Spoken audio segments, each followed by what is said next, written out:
Simula sa araw na ito ay wala akong makikitang kahit anong bagay na kulay itim. Itapon nyo at sunugiin!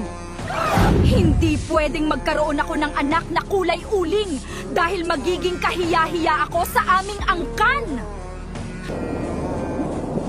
Mahabaging ba to? Oo. Bakit ganito ang isang anak ko? Hindi to pwede. Ayoko! Ayoko! Uy, nabalitaan ko na triplets daw ang anak ni Madam Dayaresa at ang pasabog ay ang isa niyang anak ay kulay itim. Diamond Family! Ito nga pala si Dayamira at Dayamina, ang magaganda kong kambal.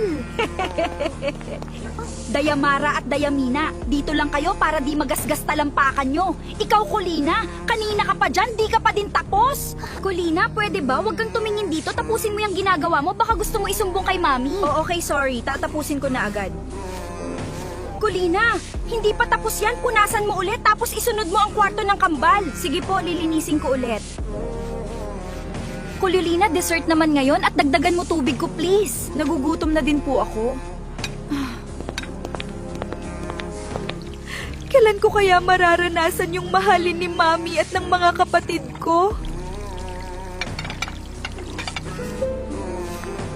Sana maranasan ko din na makapag-aral gaya ni Dayamara at Dayamina. Buti na lang hindi na natin kasama si Kulina, baka malaman pa nila na kapatid natin siya. Ang picture na to ang pinakamahalaga sa akin. Dahil kahit papaano nakikita pa dito na mahal ako ni Mami.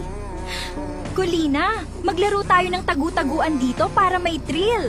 Ikaw muna ang unang magtatago, basta sa malayo. Nakakatakot naman dito, pero ngayon lang ako inaya ng kambal ko na maglaro. Baka bumait na sila, hehe. Sobrang dilim na.